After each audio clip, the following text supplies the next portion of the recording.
So class 6th Geography chapter 5 major domains of the earth. So domains అంటే ఏంటి, అవి ఎర్త్లో domains అంటే ఏంటో ఈ చాప్టర్లో ఉంటుంది. As we have read in the first chapter, the earth is the only planet which has life. So మనం first చాప్టర్లో చూసాం కదా, ఎర్త్ ఒక ఈ ప్లానెట్ ఏదైతే ఉందో దీంట్లోనే లైఫ్ అనేది ఉంది. Human beings can live here because the life sustaining elements of land, water and air are present on the earth. So ఇక్కడ మనుషులు బతకడానికి కారణం ఏంటంటే ఈ బతకడానికి సపోర్ట్ చేసే ఎలిమెంట్స్ ఉన్నాయి. ల్యాండ్, వాటరు, ఎయిర్ ఇవన్నీ ఉండటం వల్లనే మనం ఇక్కడ బతకగలుగుతున్నాం.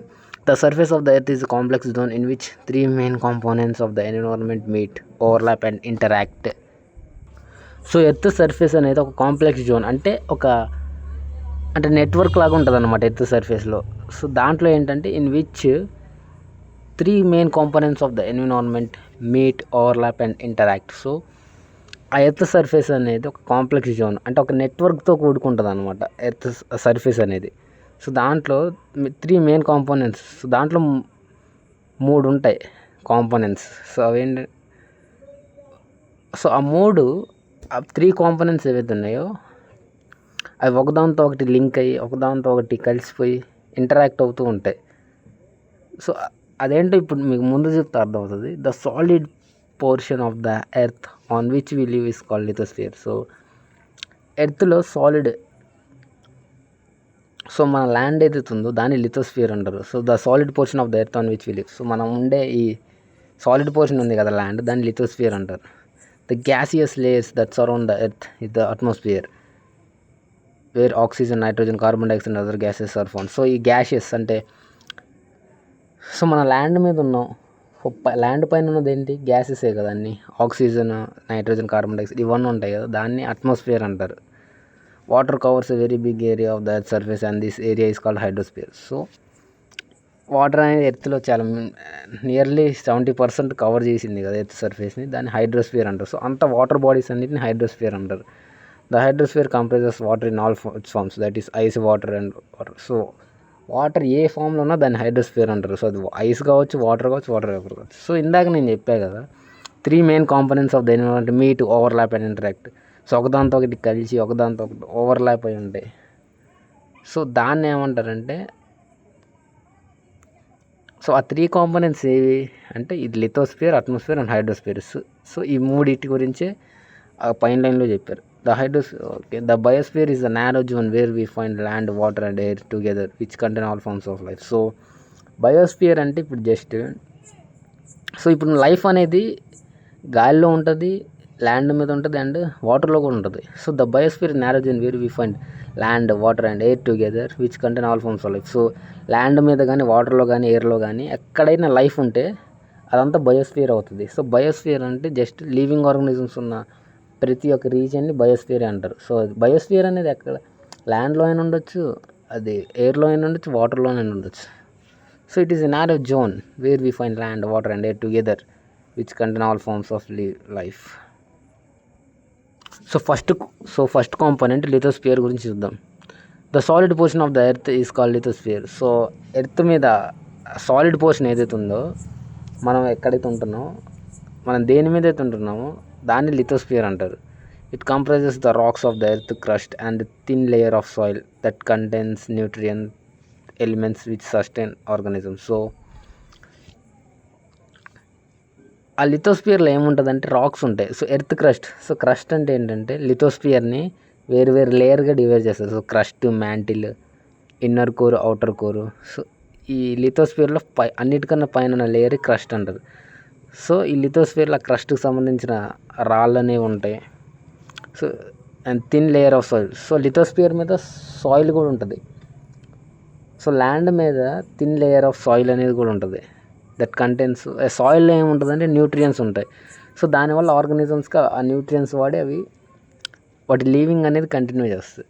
So the solid portion of the earth is called lithosphere. It comprises the rocks of the earth crust and a thin layer of soil that contain nutrient elements which sustain organisms. So లిథోస్ఫియర్లో rocks ఉంటాయి, so క్రస్ట్కి సంబంధించిన rocks ఉంటాయి and soil కూడా ఉంటుంది. Lithosphere పై layer ఏదైతే ఉందో అది సాయిలే. సో సాయిల్లో న్యూట్రియన్స్ ఉంటాయి, ఆ న్యూట్రియన్స్ అనేవి ఆర్గానిజమ్స్ వాడుకుంటాయి. There are 2 main divisions of the earth surface. So earth సర్ఫేసెస్ని 2 విధాలుగా డివైడ్ చేశారు. So the large land masses are known as continents. So మనం ఏదైతే 7 కాంటినెంట్స్ చూస్తాం కదా, సో ఆ లార్జ్ ల్యాండ్ మాసెస్ ఏవైతే ఉన్నాయో వాటిని కాంటినెంట్స్ అంటారు. And the huge water bodies are called ocean basins. So ఆ ల్యాండ్ కాకుండా మిగతా ఏమున్నాయి, ఓషనే. ఓషన్ కింద కూడా ఉన్నదాన్ని కూడా, ఓషన్ కింద కూడా ల్యాండ్ ఉంటుంది కదా, అది కూడా లిథోస్ఫియర్ కిందకే వస్తుంది. సో ఎర్త్ సర్ఫేస్ మొత్తం లిథోస్ఫియరే, మొత్తం ఏరియా మొత్తం. కానీ దాన్ని టూ టైప్స్కి డివైడ్ చేస్తారు. ఒకటి కాంటినెంట్స్, ఇంకోటి ఓషన్ బేసిన్స్. సో ఓషన్ కింద ల్యాండ్ ఉంటుంది కదా, దాన్ని ఓషన్ బేసిన్ అంటారు. సో ఒకటి మన బయటికి కనపడే కాంటినెంట్స్, బయటకు కనపడిన ల్యాండ్ కూడా ఉంటుంది, అది ఓషన్స్ కింద ఉంటుంది, దాన్ని ఓషన్ బేసిన్ అంటారు. సో ఇది అంతా కూడా లిథోస్ఫియరే. So divisions of earth surface, the 2 large land masses are known as continents and the huge water bodies are called ocean basins. All the oceans of the world are connected with one another. So oceans అన్ని ఒకదానితో ఒకటి connect అయి ఉన్నాయి. Look at the map of the world. All the land masses connected with one another? So oceans అన్ని correct అయినాయి, land masses అన్ని correct అయినాయి అంటే కాలేదు. సో ఇక్కడ మీరు ఆస్ట్రేలియన్ చూడొచ్చు, ఇది కనెక్ట్ కాలేదు. ఇక్కడ అంటార్టికా కూడా కనెక్ట్ కాలేదు. సో ఓషన్స్ కనెక్ట్ అయ్యాయి కానీ ల్యాండ్ మాసెస్ అన్ని కనెక్ట్ ఒకదానికొకటి కాలేదు. The level of sea water remains the same everywhere. Elevation of land is measured from the level of the sea which is taken as 0. So sea level అనేది ఈ world మొత్తం ఎక్కడ same ఉంటుంది. Sea level అంటే just ఇప్పుడు ఆ సముద్రం యొక్క లెవెల్ ఏదైతే ఉంటుందో, మీరు బీచ్లో చూస్తారు కదా సీ లెవెల్, ఆ హైట్ అనేది అది కాన్స్టెంట్గా ఉంటుంది మీరు ఎర్త్ మొత్తం మీద. సో అక్కడ నుంచి ఎలివేషన్ అనేది మెజర్ చేస్తారు. సో ఫర్ మౌంట్ ఎవరెస్ట్ 8,000, దాని ఎలివేషన్ ఉంటుంది 8,848 సంథింగ్ ఉంటుంది కదా మౌంట్ ఎవరెస్ట్. దాని అర్థం ఏంటంటే సీ లెవెల్ అనేది 0 height. So 0 meters sea level, దాని నుంచి ఎంత హైట్ ఉందని. సో 8,484 kilometers ఉందంటే ఒక మౌంటైన్. దాని అర్థం ఏంటంటే సీ లెవెల్ నుంచి దాన్ని మెజర్ చేస్తే 8,484 kilometers ఉంటుందని అర్థం. దాని పక్కన ల్యాండ్తో కంపేర్ చేయకూడదు మౌంటైన్ హైట్ని, సీ లెవెల్ నుంచి చూడాలి. All the oceans. So sea level అంటే జస్ట్ దాని ఆల్టిట్యూడ్ 0. సో అక్కడ నుంచి దేని యొక్క ఆల్టిట్యూడ్ అని ఉంటుంది. సో ల్యాండ్స్ అన్ని పైకి ఎందుకు ఉన్నాయి వాటర్లో మునుక్కుంటే, అవి సీ లెవెల్ కన్నా ఎక్కువ ఉన్నాయి కాబట్టి అవి పైకి మనకు కనపడుతున్నాయి, లేకపోతే అవి కూడా నీళ్ళల్లోనే ఉంటాయి. సో ల్యాండ్ అనేది సీ లెవెల్ కన్నా ఎక్కువ హైట్లో ఉంది కాబట్టి అవి ల్యాండ్స్ మనకి ఈ కాంటినెంట్స్ అని ఇప్పుడు వాటర్లో లేకుంటున్నాయి.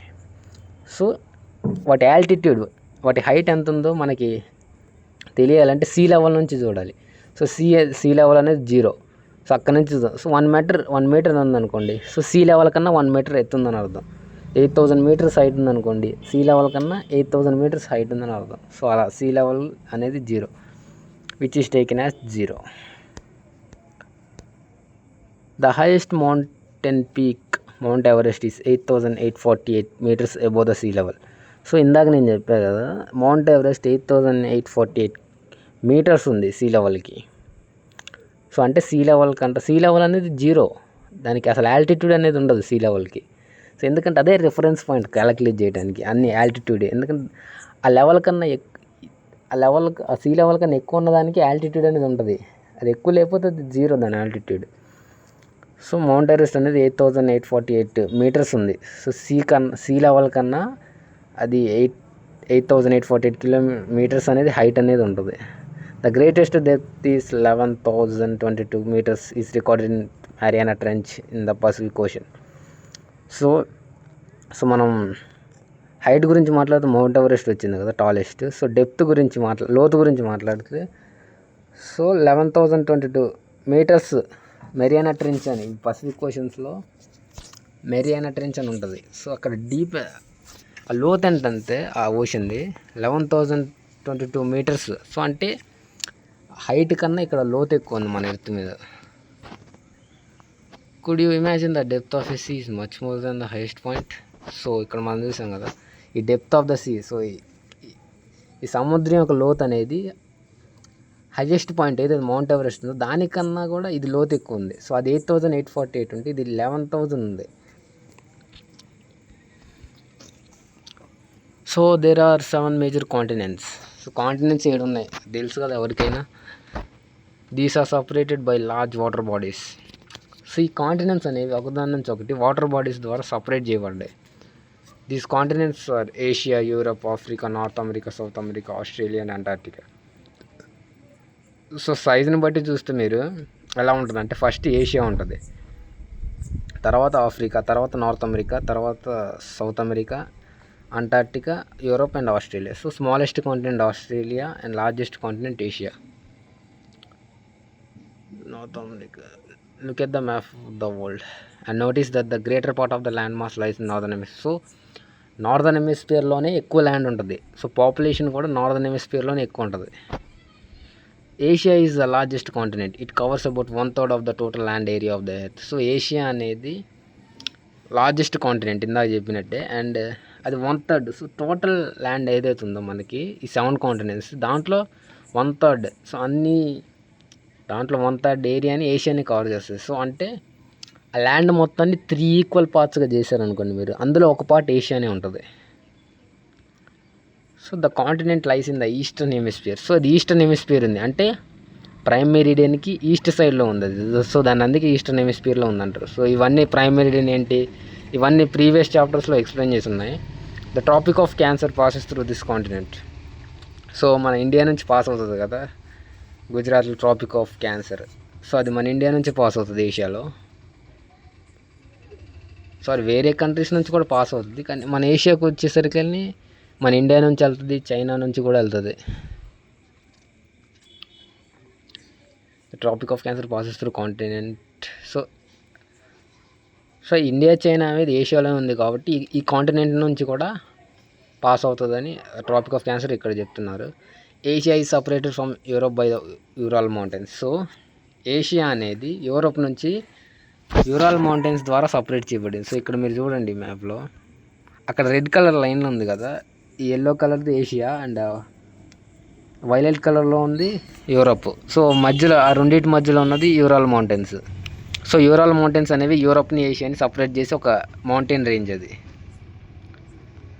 So to the west Asia is separated from Europe by Ural Mountains on the west. So ఏషియాకి వెస్ట్ సైడ్లో యూరాల్ మౌంటైన్స్ ఉంటాయి. సో అవి యూరోప్ని ఏషియాని సపరేట్ చేస్తాయి. The combined land mass of Europe and Asia is called as Eurasia. So యూరోప్ని ఏషియాని కలిపితే ఆ ల్యాండ్ మాస్ మొత్తం యూరోప్ ఏషియా దాన్ని యూరేషియా అంటారు. Europe is much smaller than Asia. The continent lies to the west of Asia. So Europe అనేది Asia కన్నా చాలా చిన్నది అండ్ ఏషియాకి వెస్ట్ సైడ్లో ఉంటుంది. The Arctic circle passes through it. So Arctic circle ఏదైతే లాటిట్యూడ్ ఉంటుంది కదా 66.5 డిగ్రీ నార్త్, ఆ లాటిట్యూడ్ అనేది ఈ యూరోప్ నుంచి కూడా పాస్ అవుతుంది. సో యాక్చువల్లీ అది ఏషియా నుంచి కూడా పాస్ అవుతుంది, కానీ ఇక్కడ స్పెషల్గా ఎందుకు ఇచ్చారు మరి. The Arctic circle passes through it. It is bound by water bodies on 3 sides. So Europe అనేది వాటర్ బాడీస్తో 3 sides కవర్ చేశారు.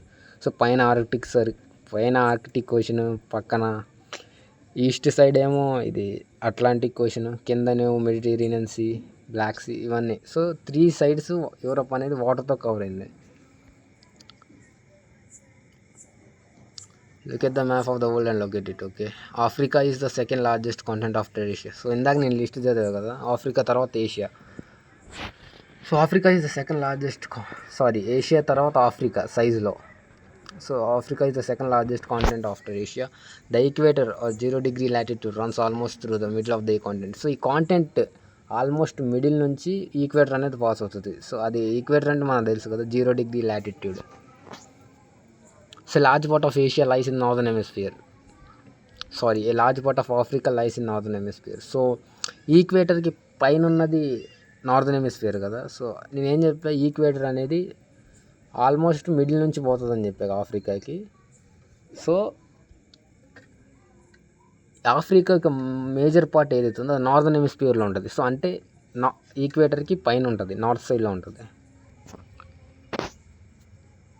Look at the figure 5.1.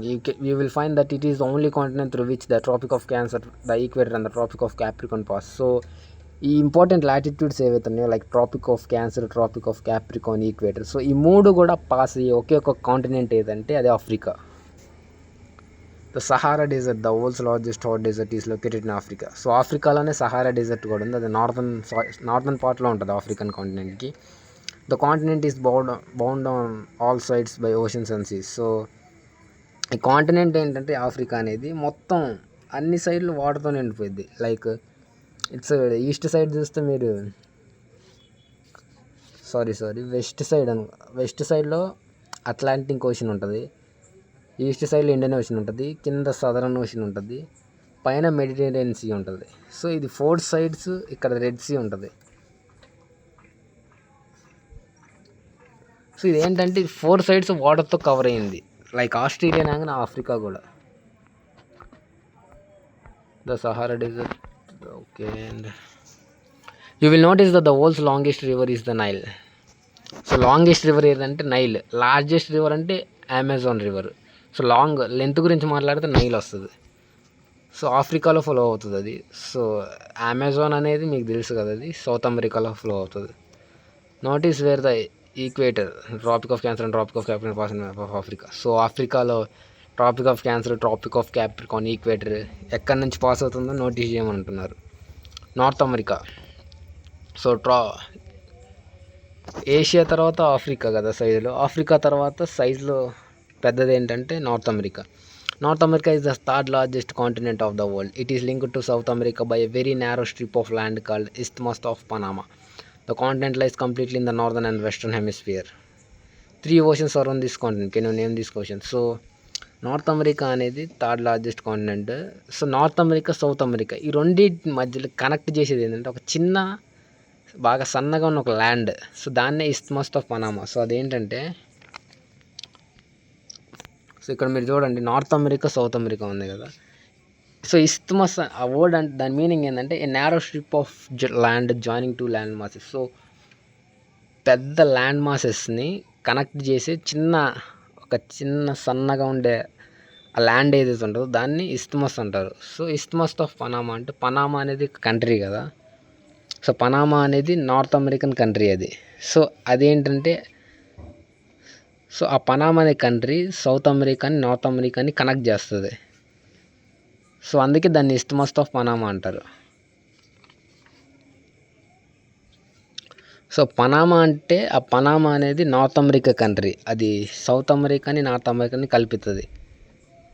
So ఆ Panama north American, south American కలుపుతుంది కాబట్టి దాన్ని ఇస్థమస్ ఆఫ్ పనామా అంటారు. So ఇస్థమస్ అంటే నేను చెప్పాను కదా, ఒక ల్యాండ్ 2 పెద్ద ల్యాండ్ మాసెస్ని కలుపుతుంది, దాన్ని దాన్ని ఇస్థమస్ అంటారు. సో ఇస్థమస్ ఆఫ్ పనామా అది నార్త్ అమెరికా అండ్ సౌత్ అమెరికాని కలుపుతుంది. సో పనామా అంటే నార్త్ అమెరికన్ కంట్రీ అది. సో ఏదైతే నార్త్ అమెరికాని, సౌత్ అమెరికాని కలుపుతుందో దాన్నే పనామా అంటారు. సో నార్త్ అమెరికా తర్వాత సైజులో పెద్దది ఏంటంటే సౌత్ అమెరికా. లైస్ మోస్ట్లీ. సో ఇక్కడ ఇంకో ఫ్యాక్ట్ ఇంకోటి ఇచ్చారు. సో ఇదేంటంటే, సో ఈ నార్త్ అమెరికా అనేది కంప్లీట్గా నార్దర్న్ హెమిస్ఫియర్లో అండ్ వెస్ట్రన్ హెమిస్ఫియర్లో ఉంటుంది. సో అంటే ఆ ప్రైమ్ మెరిడియన్కి వెస్ట్ సైడ్లో ఉంటుంది ఇది. South America lies mostly in southern hemisphere. So South America అనేది చాలా southern most part of south America lies in southern hemisphere. అంటే ఈక్వేటర్కి సౌత్ సైడ్లో ఉందని అర్థం. Which 2 oceans surround it on to the east and west. So south అమెరికాకి ఏ oceans అని అడుగుతున్నారు. So South America అంటే దాని వెస్ట్ సైడ్ ఏమో పసిఫిక్ ఓషన్ ఉంటుంది, ఈస్ట్ సైడ్ ఏమో అట్లాంటిక్ ఓషన్ ఉంటుంది, కిందనేమో సదరన్ ఓషన్ ఉంటుంది. Which 2 oceans surround it on two. So east నేను చెప్పాను కదా. The Andes world's longest mountain range runs through its length from north to south. So South America పైన నుంచి, so South America top నుంచి bottom దాకా, ఇక్కడ దాకా west side. So west edge ఏదైతే ఉందో సౌత్ అమెరికా, అది పైన నుంచి కింద దాకా అక్కడ ఒక మౌంటైన్ రేంజ్ అనేది ఉంటుంది, దాన్నే ఆండెస్ అంటారు. సో అది world's longest mountain range. So mountain range అంటే నేను చెప్పాను ప్రీవియస్ వీడియోస్లో. Runs through it lens from north to south. So ఆ పైన నుంచి ఈస్టర్న్ ఎడ్జ్లో, సో సౌత్ అమెరికా వెస్ట్ సైడ్లో అంటే ఇటు, సో ఈ రీజన్ నేను ట్యాప్ చేస్తాను అక్కడ. ఆ రీజన్లో ఏంటంటే ఒక మౌంటైన్ రేంజ్ ఉంది, దాన్ని ఆండెస్ అంటారు. సో అది పైన నుంచి, సో ఇక్కడ నుంచి ఇక్కడ దాకా ఆ రీజియన్ మొత్తం యాండెస్ అనే మౌంటైన్ రేంజ్ అనేది ఉంటుంది. సో అది world's longest mountain range. South America has the world's largest river that Amazon. So ఇందాక చెప్పే సౌత్ అమెరికాలో లార్జెస్ట్ రివర్ ఉంది, లాంగెస్ట్ కదా లార్జెస్ట్, అది Amazon river. Australia is the smallest continent that లై central in the southern hemisphere. So Australia అన్నిటికన్నా చిన్న continent, అది సదరన్ హెమిస్ఫియర్లో ఉంది. సో ఈక్వేటర్కి డౌన్లో ఉంది. సో ఇదేంటంటే ఈ ఆస్ట్రేలియా అనేది 4 sides వాటర్తో నిండిపోతుంది. So Pacific Ocean, east side Pacific Ocean, west side Indian Ocean, కింద Southern Ocean. So north side కూడా పసిఫిక్ ఓషన్ తోటే కవర్ అవుతుంది అది. So north and east side మొత్తం Pacific Ocean. So it is surrounded on all sides by oceans and it is also called island continent. So దీన్ని island continent అని కూడా పిలుస్తారు. Antarctica so completely in southern hemisphere. So Antarctica అనేది కంప్లీట్గా southern హెమిస్ఫియర్లోనే ఉంటుంది. So అంటే equator కింద. ఇది హ్యూజ్ కాంటినెంట్. సో ఇది చాలా పెద్ద continent. So Asia, Africa, North America, South America తర్వాత అంటార్క్టికా, తర్వాత యూరప్, తర్వాత ఆస్ట్రేలియా. సో అంటార్క్టికా అనేది it's 5th largest continent. Complete South America. The South Pole lies almost at the centre of this continent. So South Pole ఏదైతే, South Pole అనేది ఒక latitude. So this Antarctica మధ్యలో ఉంటుంది South Pole అనేది. As it is located in the south polar region, it is permanently covered with thick ice sheets. So polar రీజియన్లో ఉంది అంటే Arctic సర్కిల్కి. సో పోలార్ రీజియన్ అంటే ఏం లే, ఆర్కిటిక్ సర్కిల్ లేదు కదా లాటిట్యూడ్. సో దాని నుంచి ఆ సౌత్ పోల్ ఏదైతే ఉందో దాన్ని ఆ రెండింటి మధ్యలో ఉన్న రీజియన్, ఆ సర్కిల్ రీజియన్ మొత్తం పోలార్ రీజియన్ అంటారు. సో ఇది సౌత్ పోలార్ రీజియన్లో ఉంది కాబట్టి అంటార్క్టికా అనేది పెద్ద ఐస్ షీట్తో కవర్ అయి ఉంటుంది. అంటే పెద్ద పెద్ద షీట్స్ అంటే తెలుసు కదా, అలాంటి పెద్ద లావుగా ఉన్న ఐస్ షీట్స్తో ఈ కాంటినెంట్ మొత్తం కవర్ అయి ఉంటుంది పర్మనెంట్గా. There are no permanent human settlements. So ఇక్కడ పర్మనెంట్ మనుషులు ఉండడానికి సెటిల్మెంట్స్ అనేది ఏం లేవు. Many countries are research centres in Antarctica, stations in Antarctica. India also has research stations there. These are named as Maitri and Dakshin Gangotri. So ఇక్కడ permanent settlements ఏం లేవు కానీ రీసెర్చ్ చేయడానికి కొన్ని సెంటర్స్ అనేది ఇక్కడ పెట్టారు. సో మన ఇండియాకి కూడా అక్కడ ఉన్నాయి. వాటిని మైత్రి అండ్ దక్షిణ గంగోత్రి అంటారు. సో ఇవి రీసెర్చ్ సెంటర్స్ మన ఇండియావి అంటార్క్టికాలో ఉన్నాయి. So hydrosphere. సో ఇప్పుడు లిథోస్పియర్ గురించి మనం చూసాం. సో ఇప్పుడు హైడ్రోస్పియర్ గురించి చూద్దాం. The earth is called the blue planet. So ఎర్త్ని బ్లూ ప్లానెట్ అంటారు. More than 71% of the earth is covered with water and 21% with land. So 71% water ఉండి 29% ఇక్కడ ల్యాండ్ అనేది ఉంది. Hydrosphere consist of water in all forms as running water in oceans and rivers and in lakes, ice in glaciers, under ground water and the water vapour in atmosphere all comprise the hydrosphere. So hydrosphere అంటే ప్రతి water ఎక్కడున్నా దాన్ని hydrosphere అంటారు. So అది ocean కావచ్చు, river కావచ్చు, water vapour కావచ్చు, and ground water కావచ్చు, యాక్విఫర్ కావచ్చు, స్ప్రింగ్ కావచ్చు, ఏదైనా కానీ, స్నో కావచ్చు, ఐస్ షీట్స్ కావచ్చు. So any form of water ఎక్కడున్నా కానీ దాన్ని హైడ్రోస్పియర్ అంటారు. హైడ్రోస్పియర్ కిందకే వస్తుంది. More than 97% of the water is found in the oceans and it's too salty for human. So 97% కన్నా ఎక్కువ వాటర్ ఓషన్స్లోనే ఉంది. సో అది ఉప్పుగా ఉంటుంది కాబట్టి అది మనం వాడుకోలేం.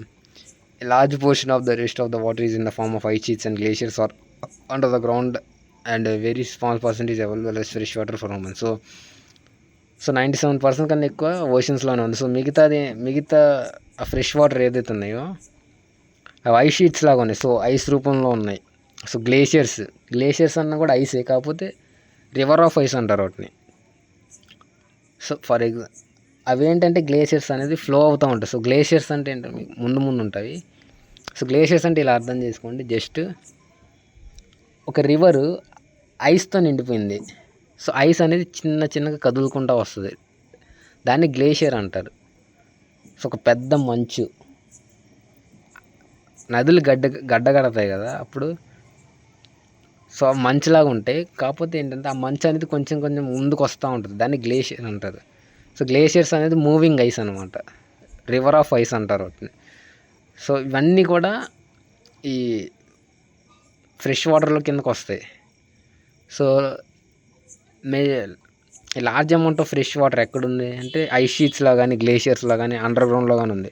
సో స్మాల్ పర్సెంట్ అనేది ఫ్రెష్ వాటర్ లాగా ఉంది మనకి for human use. Hence despite being a blue planet we face shortage of water. So మన బ్లూ ప్లానెట్ అయిన పేరుకే మనకి వాటర్ షార్టేజ్ అనేది ఉంది. సో ఎందుకంటే అవి వాటర్ ఉంది కానీ కొంచెం పనికిరాని వాటర్ ఎక్కువ ఉంది, అండ్ పనికి వచ్చేది కూడా ఐస్ షీట్స్లో, మౌంటైన్స్ మీద మన చేరుకోలేని ప్రదేశాల్లో గ్రౌండ్లో ఉంది. So oceans. సో హైడ్రోస్పియర్ గురించి మాట్లాడేటప్పుడు ఓషన్స్ గురించి మాట్లాడాలి, ఎందుకంటే ఇది కూడా హైడ్రోస్పియర్లోనే వస్తుంది. ఓషన్స్ కూడా, oceans are the major part of hydrosphere.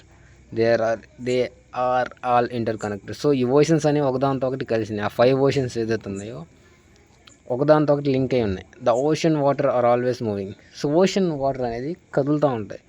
The 3 chief movement of ocean waters are waves, tides and the ocean currents. So నేను చెప్పే కదా ఓషన్ వాటర్ కదులుతూ ఉంటాయని. సో 3 రకాల మూమెంట్స్ ఏంటంటే ఆ ఓషన్ వాటర్ చూపించే 3 టైప్ ఆఫ్ మూమెంట్స్ అనుకోండి. సో ఫస్ట్ది ఏంటంటే waves, tides, ocean currents. The 5 major. So waves అంటే తెలుసు కదా మీకు, మీరు బీచ్లో ఉన్నప్పుడు హల్లు వస్తూ పోతూ ఉంటే దాన్ని వేవ్స్ అంటారు. టైడ్స్ అంటే ఏంటంటే ఒకసారి ఏమవుతుందంటే హల్ అనేది పెద్దగా వస్తుంది. మ్యాక్సిమం అంటే ఇప్పుడు మీరు జస్ట్ ఇలా అర్థం వేవ్స్ అంటే వాటర్ వస్తాయి పోతాయి, అది జరుగుతూనే ఉంటుంది. కానీ టైడ్ అంటే ఏంటంటే ఒకేసారి పెద్దగా వస్తుంది, అంటే మ్యాక్సిమం పాయింట్, అంటే మ్యాక్సిమం బయటకు వస్తాయి వాటర్ అండ్ మ్యాక్సిమం లోపలికి వెళ్ళిపోతాయి. దాన్ని టైడ్ అంటారు. అది జస్ట్ రోజుకి 2 సార్లే వస్తాయి. సో మీరు ఇలా అర్థం చేసుకోండి, వేవ్స్ అంటే జస్ట్ అవి వస్తూ ఉంటాయి పోతూ ఉంటాయి, కానీ ఒక పెద్ద హల వచ్చి కంప్లీట్గా చాలా ముందుకు వచ్చేసిద్ది అండ్ చాలా లోపలికి పోతుంది, దాన్ని టైడ్ అంటారు. అది జస్ట్ ఏంటంటే జస్ట్ 2 టైమ్స్ జరిగిద్ది రోజులో. వేవ్స్ ఏంటి వస్తూ ఉంటాయి పోతూ ఉంటాయి, వస్తూ ఉంటాయి పోతూ ఉంటాయి, అది ఎప్పుడు కంటిన్యూగా జరుగుతాయి. కానీ టైడ్స్ అలా కాదు, జస్ట్ 2 టైమ్స్ వస్తాయి. ఒకసారి వస్తుంది మళ్ళీ పోతుంది, 1 టైం అయిపోతుంది, ఇంకోసారి పెద్దగా వస్తుంది మళ్ళీ వెళ్తుంది. సో టైడ్స్ కూడా వేవ్స్ లాగానే, కానీ వేవ్స్ అంత చిన్నగా ఉండవు, ఒకేసారి పెద్దగా వచ్చి చాలా దూరం వస్తాయి బీచ్ దగ్గరికి అండ్ లోపలికి వెళ్తుంది. దీన్ని టైడ్ అంటారు. ఇది 2 సార్లే జరుగుతుంది రోజులో. వేవ్స్ అనేది కంటిన్యూగా వస్తూనే ఉంటాయి. సో ఓషన్ కరెంట్స్ అంటే ఏంటంటే ఓషన్ వాటర్ ఓషన్ లోపలనే కదులుతూ ఉంటుంది, దాన్ని ఓషన్ కరెంట్ అంటారు. సో ఓషన్ కరెంట్స్ అంటే, సో వేవ్స్ అంటే అర్థమైంది, టైడ్స్ అంటే అర్థమైంది. ఓషన్ కరెంట్స్ అంటే ఏంటంటే ఓషన్ వాటర్ ఒక ప్లేస్ నుంచి ఒక దగ్గరికి కదులుతూ ఉంటుంది, దాన్ని ఓషన్ కరెంట్ అంటారు. సో దీని గురించి మనకి నెక్స్ట్ 7th క్లాస్లో కూడా చాలా డీటెయిల్గా ఉంటుంది. The 5 major oceans are the Pacific Ocean, Atlantic Ocean, Indian Ocean, Southern Ocean and Arctic Ocean in order of their size. So సైజుని బట్టి చూస్తే అన్నిటికన్నా పెద్దది పసిఫిక్ ఓషన్, తర్వాత అట్లాంటిక్ ఓషన్, అండ్ 3rd ప్లేస్లో మన ఇండియన్ ఓషన్, అండ్ 4th ప్లేస్లో Southern Ocean, and లాస్ట్కి Arctic Ocean. The Pacific Ocean is the largest ocean. It is spread over 1/3 of the earth. So ఎర్త్లో 1/3 పార్ట్ అనేది Pacific ఓషనే ఉంది. Mariana trench, the deepest part of the earth, lies in Pacific Ocean. So మనం ఇందాక చూసాం కదా 11,000 metres లోతు అనేది ఉంటుంది అని. సో అది మరియానా ట్రెంచ్. సో అది పసిఫిక్ ఓషన్లో ఉంది. The Pacific Ocean is almost circular shape. Pacific Ocean అనేది ఆల్మోస్ట్ సర్క్యులర్ షేప్లో ఉంటుంది. సో కంప్లీట్గా కాదు, almost. Asia, Australia, North and South America surround it. So Pacific ఓషన్ని Asia, North America, South America, Australia. So మీరు global చూసినట్టయితే మీకు అర్థమవుతుంది, పసిఫిక్ ఓషన్ అటు సైడ్ ఉంటుంది, ఇటు సైడ్ ఉంటుంది. సారీ, మ్యాప్ని చూసినట్టయితే. సో అంటే నార్త్ అమెరికా, సౌత్ అమెరికాకి వెస్ట్ సైడ్ అండ్ ఆస్ట్రేలియా, ఏషియాకి ఈస్ట్ సైడ్ ఆ రీజన్ ఏదైతే ఉందో అది మొత్తం పసిఫిక్ ఓషన్ ఫిల్ చేసి ఉంటుంది ఆ రీజన్ని. సో ఈ 4 కాంటినెంట్లు ఆ పసిఫిక్ ఓషన్ని సరౌండ్ చేసి ఉంటాయి. The Atlantic ocean is the 2nd largest ocean in the world. So ఈ పసిఫిక్ ఓషన్ తర్వాత అట్లాంటిక్ ఓషన్ అనేది చాలా పెద్దగా ఉంటుంది దాని తర్వాత. it is S-shaped. It is flanked by North and South Americas on the western side and Europe and Africa on the eastern side. So ఈ మ్యాప్లో చూస్తే అర్థమవుతుంది మీకు. సో ఈ అట్లాంటిక్ ఓషన్ ఏదైతే ఉందో ఇది ఎస్ షేప్లో ఉంది, మీరు చూడండి ఇక్కడ. సో ఇదంతా ఎస్ షేప్లో ఉంటుంది. ఇక్కడ నేను ట్యాప్ చేస్తున్నా. So North America, South America వీటి ఈస్ట్ సైడ్లో అట్లాంటిక్ ఓషన్ ఉంది, అండ్ ఆఫ్రికా అండ్ యూరోప్ వీటి వెస్ట్ సైడ్లో అట్లాంటిక్ ఓషన్ ఉంది. సో ఇది ఎస్ షేప్లో ఉంది. సో ఈ 4 కాంటినెంట్స్ మధ్యలో ఇది ఉంది.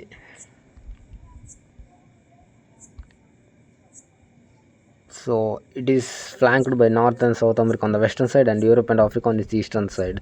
ద కోస్ట్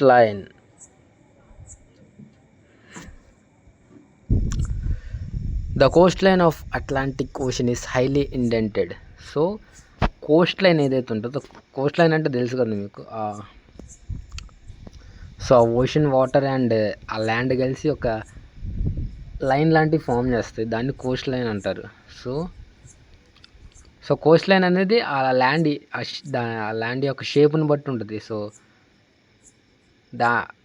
ల్యాండ్ ఎలా ఉంటే కోస్ట్ లైన్ కూడా అలానే ఉంటుంది.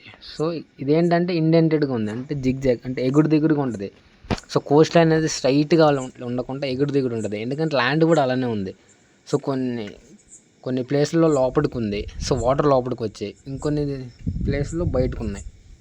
సో ఈ డయాగ్రామ్ చూస్తే మీకు అర్థమవుతుంది. ఆ ల్యాండ్ షేప్ వల్ల ఏమవుతుందంటే ఆ కోస్ట్ లైన్ అనేది జిగ్జాగ్గా ఉంటుంది. సో దాన్ని ఇండెంటెడ్ అంటారు. This irregular and indented Coast line provides ideal location for natural harbours and ports. So దీనివల్ల ఏంటంటే న్యాచురల్ హార్బర్స్ క్రియేట్ అవుతాయి. అంటే ఏంటంటే ఇప్పుడు ఇక్కడ మీకు కొంచెం లోపలికి వాటర్ వెళ్ళినట్టు కనపడుతుంది కదా, అక్కడ షిప్స్ అనేవి పెట్టుకోవచ్చు.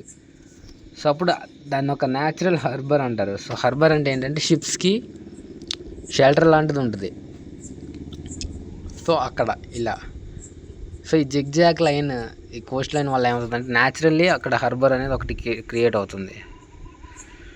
And ports from the point of view of commerce it is busiest ocean. So commerce point of వ్యూలో చూస్తే సో ఇక్కడ ట్రేడ్ బాగా జరుగుతుంది కాబట్టి బిజియెస్ట్ ఓషన్ అంటారు.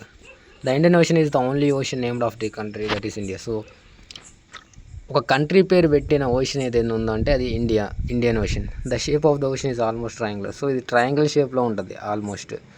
In the north it is bounded by Asia, in the west by Africa, and in the east by Australia. The Southern Ocean encircles the continent of Antarctica and extends northward to 60 degrees south latitude. So ఈ Southern ocean ఏదైతే ఉందో అది Antarctica చుట్టూ ఉంటుంది. So Antarctica చుట్టూ ఉన్నది Southern Ocean. So up to 60 degrees దాకా ఉంది, అంటే up to nearly tropic of Capricorn దాకా ఉంటుంది ఇది. సో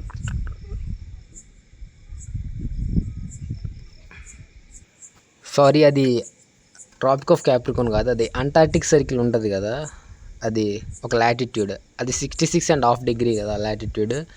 సో దానికి కొంచెం కింద, దానికి కొంచెం పై దాకా ఉంటుంది. సో అంటార్క్టిక్ సర్కిల్ ఏదైతే లాటిట్యూడ్ ఉంది, సో దాని వాల్యూ అంతా 66.5 degree కదా. సో 60 degrees దాకా ఈ ఓషన్ ఉంటుంది, సదరన్ ఓషన్. సో అంటే ఎక్కడ దాకా ఉంటుంది అంటే అది ఏదైతే ఉందో దానికి కొంచెం నార్త్ సైడ్ ఉంది. సో లాటిట్యూడ్కి ఒక 6 degrees నార్త్ వైపు అక్కడ దాకా ఉంటుంది ఈ సదరన్ ఓషన్ అనేది. So the Arctic Ocean is located within the Arctic circle and surrounds the North Pole. It is connected with so ఈ సదరన్ ఓషన్ గురించి చెప్పారు. సో ఆర్కిటిక్ సర్కిల్ ఏంటంటే Arctic circle and North Pole, ఈ region ఏదైతే ఉంది ఈ రెండింటి మధ్యలో, ఆ రీజన్లో ఆర్కిటిక్ ఓషన్ ఉంటుంది. సో ఆర్కిటిక్ సర్కిల్ ఏదైతే లాటిట్యూడ్ ఉందో అండ్ నార్త్ పోల్, సో ఈ రెండింటి మధ్యలో ఉన్న రీజన్, ఆ సర్కిల్ రీజన్ ఏదైతే ఉందో ఆ సర్క్యులర్ రీజన్, సో ఆ రీజన్లో ఉంటుంది ఆర్కిటిక్ ఓషన్ అనేది. So it is connected with the Pacific ocean by a narrow stretch of shallow water known as Bering Strait. It is bound by northern coast of North America and Eurasia. So నేను ఇప్పుడు Arctic ocean ఎక్కడ ఉంటుందని చెప్పాను కదా, Arctic circle ఆ latitude పైన ఉంటుంది ఆ సర్క్యులర్ రీజన్. నార్త్ పోల్కి అండ్ ఆర్కిటిక్ సర్కిల్ ఈ రెండు రీజన్ మధ్యలో ఆ సర్క్యులర్ రీజన్ ఏదైతే ఉందో అక్కడ ఆర్కిటిక్ ఓషన్ అనేది ఉంటుంది. సో అది పసిఫిక్ ఓషన్తో ఎలా కనెక్ట్ అవుతుంది అంటే బెర్రింగ్ స్ట్రైట్ అని ఉంటుంది. సో స్ట్రైట్ అంటే ఏంటంటే ఒక నారో వాటర్ బాడీ 2 పెద్ద వాటర్ బాడీస్ని కలిపితే దాన్ని స్ట్రైట్ అంటారు. సో అలాంటి ఒక స్ట్రైట్ ఏదైతే ఉందో దాన్ని బెర్రింగ్ స్ట్రైట్ అంటారు. సో అది ఎక్కడ ఉంటుంది అంటే అది సో యూఎస్ఏ, రష్యా, మీరు మ్యాప్లో చూడండి.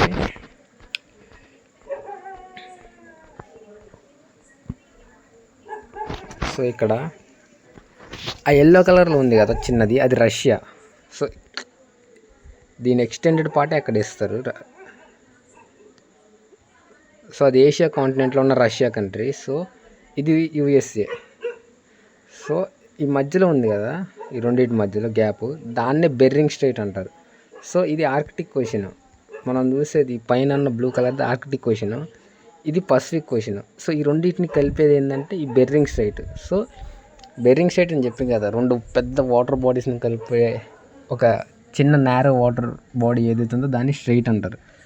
సో ఈ స్ట్రైట్ ఏదైతే ఉందో ఇది ఆర్కిటిక్ ఓషన్ని, పసిఫిక్ ఓషన్ రెండింటిని కలుపుతుంది కాబట్టి దీన్ని బెర్రింగ్ straight.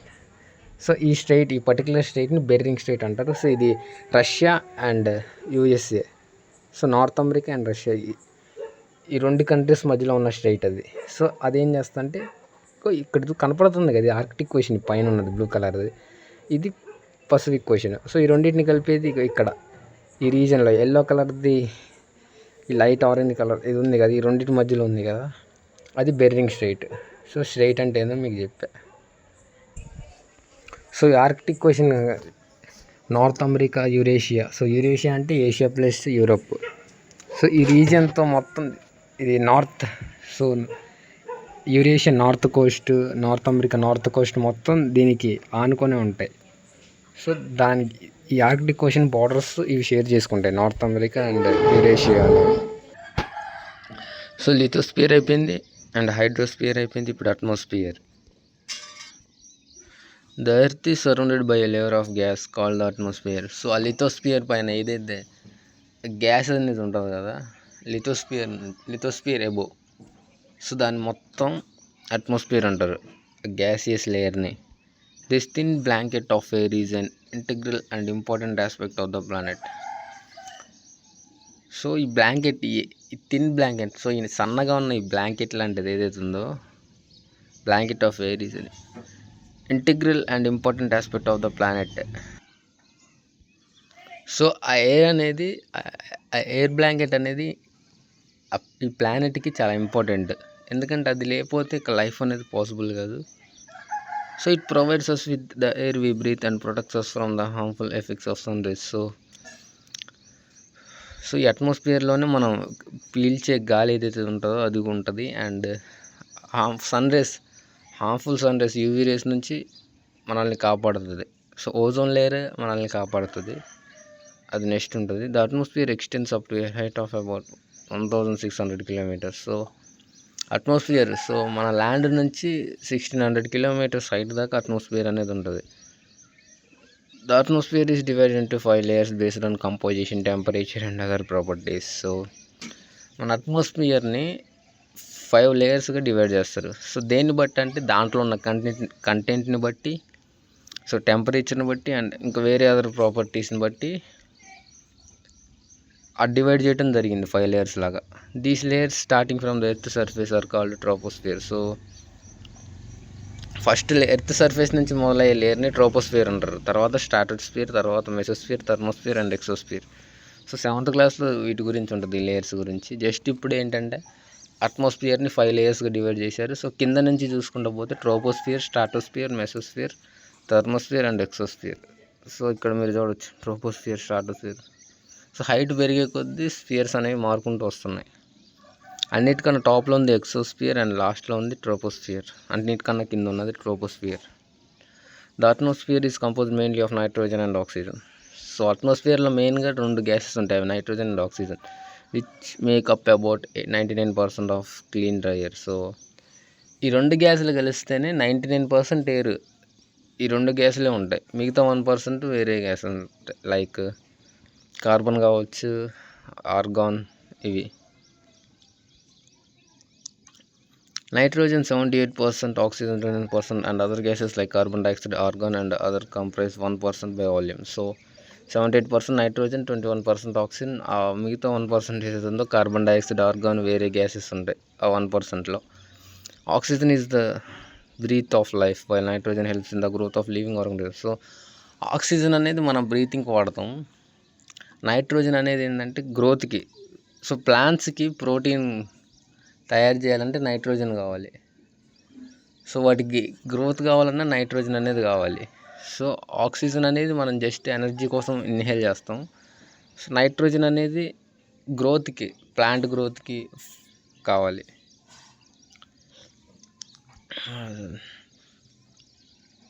Nitrogen helps in growth of living organisms. Carbon dioxide, through present in minute amount, is important as it absorbs heat radiated by the earth, thereby keeping the planet warm. So carbon dioxide ఏం చేస్తుందంటే, heat ఏదైతే ఉందో carbon dioxide దాని amount చాలా తక్కువ ఉంది అట్మాస్ఫియర్లో, కానీ అది ఏం చేస్తుంది,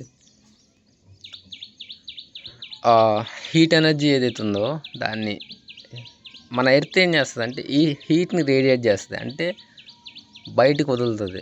సో సన్లైట్ ఎర్త్ మీద పడుతుంది కదా, మళ్ళీ ఆ ఎర్త్ ఏం చేస్తుంటే ఆ హీట్ని కొంచెం స్పేస్లోకి పంపిస్తుంది. సో అలా చేస్తే ఏమవుతుందంటే ఎర్త్ కూల్ అయిపోతుంది, ఎందుకంటే ఆ హీట్ అనేది స్పేస్లోకి వెళ్ళిపోద్ది. కానీ కార్బన్ డైఆక్సైడ్ ఏం చేస్తుందంటే ఆ ఎర్త్ రిఫ్లెక్ట్ చేసిన ఏదైతే ఆ హీట్ అవుతుంది, ఆ ఎర్త్ రేడియేట్ చేసిన హీట్ ఉంది కదా, దాన్ని ట్రాప్ చేస్తుంది కార్బన్ డైఆక్సైడ్ స్పేస్లోకి వెళ్ళనీయకుండా. సో అప్పుడు కొంచెం వేడిగా అనేది మన ప్లానెట్ ఉంటుంది. సో కార్బన్ డైఆక్సైడ్ లేకపోతే ఏమైందంటే మొత్తం స్పేస్లోకి రేడియేట్ అయిపోద్ది. సో టెంపరేచర్ కొంచెం తగ్గిద్ది మన ప్లానెట్ది. So it absorbs the heat radiated by the earth, thereby keeping the planet warm. So ప్లానెట్ని కొంచెం వామ్గా ఉంచుతుంది, అంటే వేడిగా ఉంచుతుంది. It is essential for the growth of plants. So carbon dioxide ప్లాంట్స్కి కూడా అవసరం, ఎందుకంటే ఫోటోసింథసిస్ జరగాలంటే కార్బన్ డైఆక్సైడ్ ఉండాలి. So the density of the atmosphere varies with height.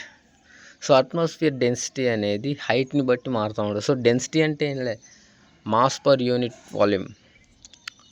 So density అంటే ఒక వాల్యూమ్లో ఎంత మాస్ ఉందని చెప్పేది డెన్సిటీ. ఫర్ ఎగ్జాంపుల్ ఒక సెంటీమీటర్ క్యూబ్ తీసుకోండి. సో క్యూబ్ అంటే మీకు తెలుసు కదా, అన్ని సైడ్స్ ఈక్వల్గా ఉంటాయి. సో అదొక 3D ఫిగర్. దాంట్లో మీరు ఎంత వాటర్ పెడతారో పెట్టండి. ఇంకో సేమ్ దానిలాంటి క్యూబ్ ఇంకోటి తీసుకోండి, దాంట్లో ఆయిల్ పెట్టండి. సో రెండింటి వెయిట్ చూడండి, వాటర్ ఎక్కువ ఉంటుంది, ఆయిల్ తక్కువ ఉంటుంది. సో దీన్ని బట్టి మీకు అర్థమైంది, రెండింటి డెన్సిటీలో వాటర్కి డెన్సిటీ అనేది ఎక్కువ ఉంటుంది, ఎందుకంటే డెన్సిటీ అంటే mass per unit volume. So same volume తీసుకున్నాం, కానీ దేని బరువు ఎక్కువ ఉందంటే రెండిట్లో వాటర్ది ఎక్కువ ఉంది. సో వాటర్ డెన్సిటీ ఎక్కువ ఉంది. సో అలానే ఒకే వాల్యూమ్లో ఏదైనా రెండు పదార్థాలను మీరు నింపారనుకోండి, దేని వెయిట్ ఎక్కువ ఉంటే దానికి డెన్సిటీ ఎక్కువ ఉన్నట్టు. సో అట్మాస్ఫియర్ డెన్సిటీ కూడా హైట్ పెరిగే కొద్దీ మారుతూ ఉంటుందంట. అంటే గ్రౌండ్ లేయర్లో ఫస్ట్ ఈ ట్రోపోస్ఫియర్లో ఒకలాగా ఉంటుంది, ఎక్సోస్ఫియర్లో ఇంకోలాగా ఉంటుంది. అంటే అక్కడ ఏంటంటే ఆ ఎయిర్ ఏదైతే ఉందో దాని వెయిట్ అనేది, సో దాని మాస్ అనేది ఎయిర్ యొక్క మాస్, అదేమవుతుందంటే మారుతూ ఉంటుంది, దాన్ని డెన్సిటీ అంటారు. సో డెన్సిటీ అంటే ఏం లేదు, మాస్ ఒక వాల్యూమ్లో ఉన్న మాస్ అంతే. ఈ వాల్యూమ్లో సో ట్రోపోస్ఫియర్లో ఏదో ఒక ఆబ్జెక్ట్ పెట్టుకొని దాంట్లో గాలి నింపారు అనుకోండి, ఎయిర్, ఆ ఎయిర్ యొక్క వెయిట్ అనేది ఏదైతుందో అది ఇక్కడ ఒకలాగా ఉంటుంది. అండ్ పైకి వెళ్ళినాక అదే వాల్యూమ్లో సేమ్ ఇక్కడ కింద ఏ ఆబ్జెక్ట్లో అయితే దాన్ని నింపారు, అదే ఆబ్జెక్ట్ పైన ఉన్న గాలితో నింపితే అక్కడ వెయిట్ అనేది తేడా వస్తుంది. సో ఇక్కడ డెన్సిటీ అనేది మారింది. So it's maximum at the sea level and decreases rapidly as you go. So ఆ డెన్సిటీ అనేది ఇప్పుడు నేను చెప్పాను కదా, అది సీ దగ్గర ఎక్కువ ఉంటుంది అండ్ డిక్రీజ్ ర్యాపిడ్లీ. సో పైకి వెళ్ళే కొద్ది తగ్గుతూ వస్తుంది. సో వాల్యూమ్ అంటే జస్ట్ ఏం లే, ఒక కంటైనర్లో ఎంత మాస్ ఉంది, సేమ్ అదే కంటైనర్కి నువ్వు పైకి తీసుకెళ్ళావు అనుకో వేరే లేయర్ దగ్గర, అక్కడ ఎంత మాస్ ఉంది. రెండిట్లో దేనికి మాస్ ఎక్కువ ఉంటే దానికి వాల్యూమ్ ఎక్కువ ఉన్నట్టు. సో సీ లెవెల్లో మీరు చూసారనుకోండి, సీ లెవెల్లో డెన్సిటీ ఎక్కువ ఉంది, అంటే సీ లెవెల్లో ఉన్న ఎయిర్ అనేది బరువుగా ఉంటుంది. పైకి వెళ్ళే కొద్దీ ఎయిర్ యొక్క మాస్ అని తగ్గుకుంటూ పోతుంది. సో అలా ఎందుకు జరిగిద్దంటే ఆ మాలిక్యూల్స్ మధ్య డిస్టెన్స్ పెరుగుకుంటా పోద్ది పైకి వెళ్ళే కొద్దీ. సో అందుకే డెన్సిటీ అనేది తగ్గుతుంది. సో కింద ఉన్నాయేమో ఆ మాలిక్యూల్స్, ఎయిర్ మాలిక్యూల్స్ ఏవైతే ఉన్నాయో దగ్గరకు ఉంటాయి. ఆక్సిజన్ కావచ్చు, నైట్రోజన్ కావచ్చు, ఏంటంటే దగ్గరకు ఉంటాయి కింద. సో అప్పుడు ఏమైతుంది, కంటైనర్లో అవి ఎక్కువ పడతాయి కదా దగ్గర ఉంటే. సో అందుకే మాస్ ఎక్కువ ఉంటుంది. సో పైకి వెళ్ళే కొద్ది ఏమవుతుందంటే వాటి మధ్యలో దూరం పెరిగిద్ది. సో అదే కంటైనర్లో తక్కువ పడతాయి, ఎందుకంటే ఇప్పుడు వాటి మధ్యలో దూరం ఎక్కువ ఉంది. సో ఇక్కడ వాల్యూమ్ తగ్గిద్ది, సో డెన్సిటీ తగ్గిద్ది. సో అలా పైకి వెళ్ళే కొద్ది డెన్సిటీ తగ్గుకుంటూ వెళ్తుంది. So you know that climbers experience problem in breathing due to this decrease in the density of air. So density తగ్గిద్ది. సో దాని అర్థం ఏంటంటే సేమ్ వాల్యూమ్లో ఎయిర్ అమౌంట్ ఆఫ్ ఎయిర్ ఏదైతే ఉందో సేమ్ వాల్యూమ్లో తగ్గుతూ వస్తుంది పైకి వెళ్ళే కొద్దీ. సో క్లైంబర్స్ పైకి ఎక్కేటప్పుడు ఏమైందంటే కింద ఎంతైతే ఆక్సిజన్ వాళ్ళు పీలుస్తారో అంత పైకి వెళ్ళేటప్పుడు అంత పేరోళ్ళు ఎవరు, ఎందుకంటే అంత ఆక్సిజన్ అనేది అంత కింద ఉన్నంత డెన్సిటీగా పైన మౌంటైన్ మీద ఉండదు. దాని వాల్యూమ్ అనేది తగ్గిపోద్ది. అంటే ఇక్కడ ఫర్ ఎగ్జాంపుల్ ఎర్త్ మీద సో వాళ్ళ కింద ఉన్నప్పుడు 1 మీటర్ క్యూబ్కి జస్ట్ ఇలా ఇమాజిన్ చేసుకుంటే 1000 ఆటమ్స్ ఉన్నాయి, 1000 మాలిక్యూల్స్ ఉన్నాయి అనుకోండి. రియాలిటీలు ఎక్కువ ఉంటాయి కానీ నేను సింప్లిసిటీకి ఇలా చెప్తున్నా. వాళ్ళు ఎర్త్ మీద ఉన్నప్పుడు అంటే ఎర్త్ అంటే జస్ట్ కింద ఉన్నప్పుడు మౌంటైన్ మీద కాకుండా కింద ఉన్నప్పుడు 1 మీటర్కి 1000 ఆటమ్స్ ఉన్నాయనుకోండి 1 మీటర్ క్యూబ్లో.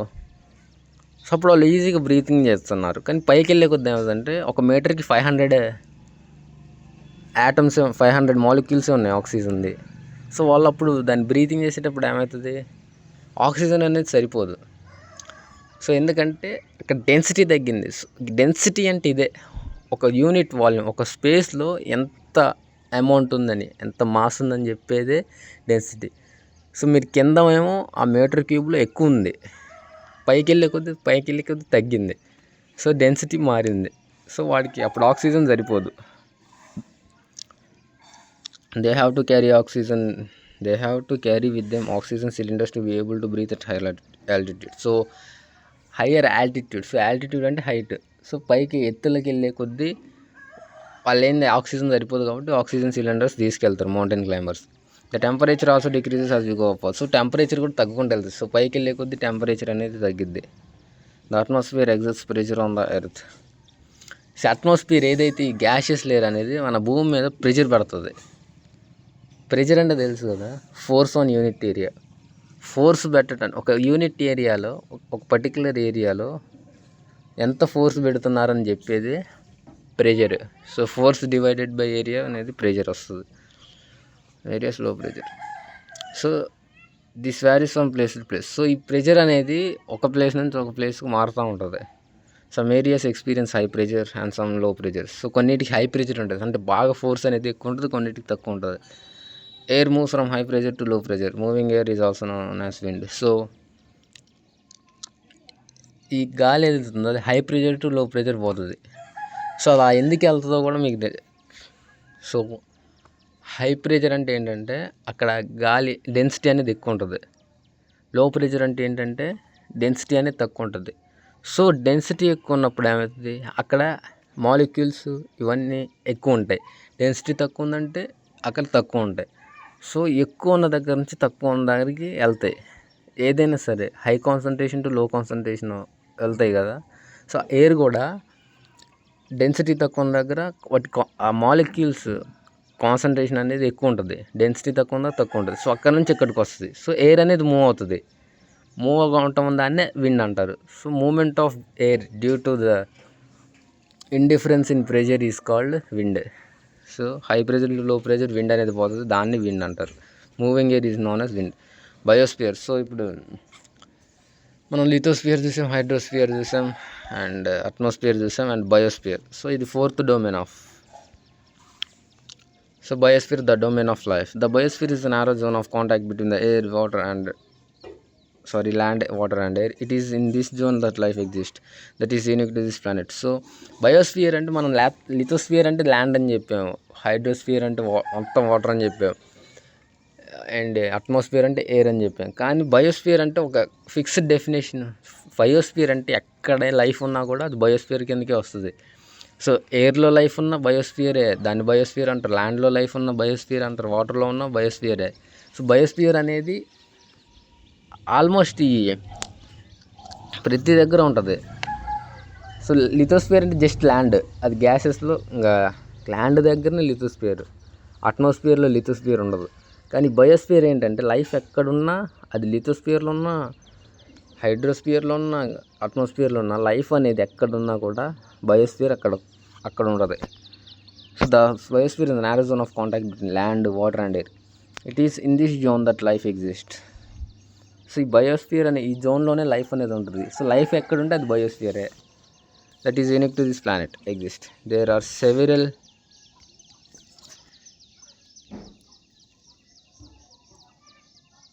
సో ఈ డయాగ్రామ్ చూస్తే మీకు అర్థమవుద్ది ఇక్కడ. సో అట్మాస్ఫియర్, ఇది లిథోస్ఫియర్ అండ్ హైడ్రోస్ఫియర్. సో ఇక్కడ లైఫ్ ఉంది చూసారా మీరు, ఎక్కడైనా లైఫ్ ఉంది. సో ఇదంతా బయోస్ఫియర్ కిందకు వస్తుంది. There are several species of organisms that vary in size from microbes and bacteria to huge mammals. All the living organisms including humans are linked to each other and to help and to the biosphere for survival. So ఈ species అనేవి చిన్న microbes, micro organisms నుంచి పెద్ద mammals దాకా ఉంటాయి.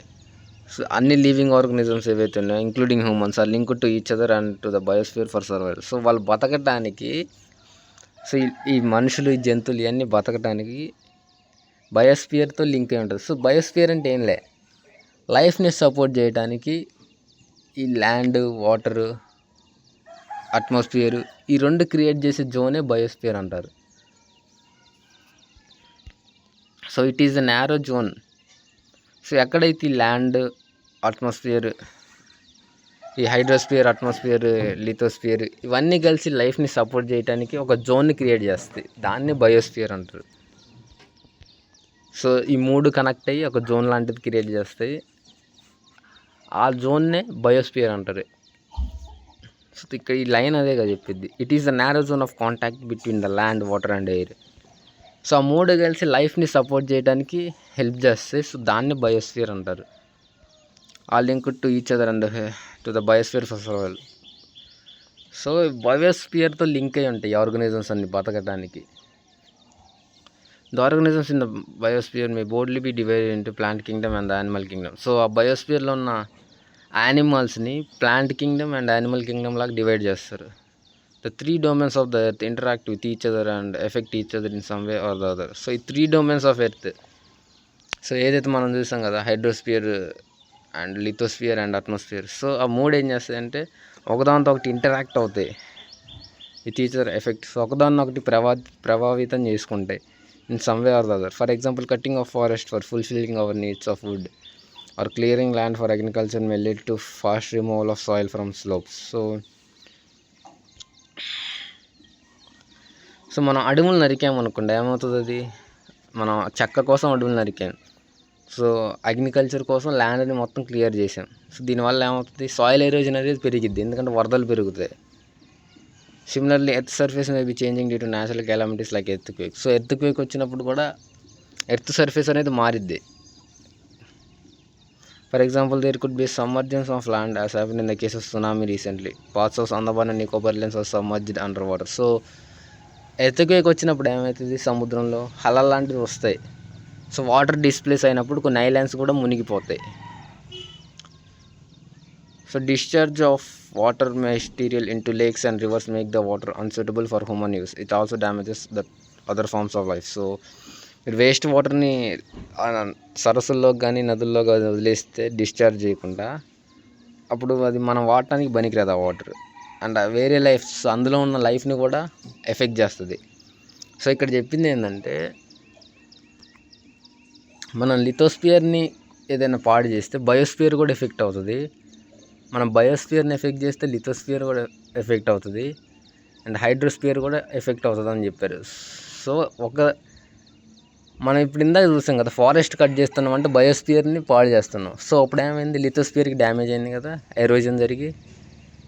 So మళ్ళీ ఆ industries అన్నీ పెట్టి మనం ఆ పొల్యూషన్తో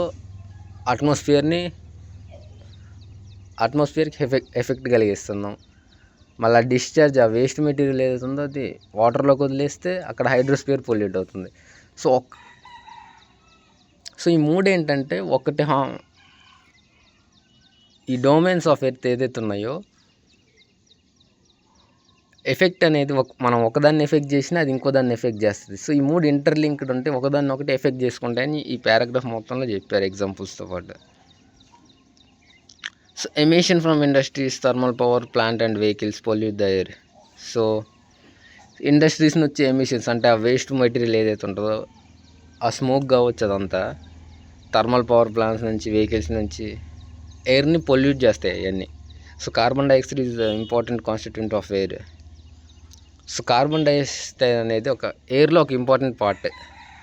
but increasing in the amount of CO2 leads to increase in global temperature. So carbon dioxide అనేది హీట్ని ట్రాప్ చేస్తుంది అని చెప్పే కదా, అండ్ ప్లాంట్స్కి కూడా ఫోటోసింథసిస్ అప్పుడు పనికి వస్తుందని. కానీ అదే కార్బన్ డైఆక్సైడ్ ఎక్కువైతే అప్పుడు ఏమైంది, హీట్ అనేది ఎక్కువ ట్రాప్ అయింది. సో ప్లానెట్ అనేది బాగా కావాల్సిన దానికన్నా ఇంకా ఎక్కువ వేడేద్ది. సో అప్పుడు గ్లోబల్ వార్మింగ్ అంటారు దాన్ని. This termed as global warming. So దాన్నే గ్లోబల్ వార్మింగ్ అంటారు.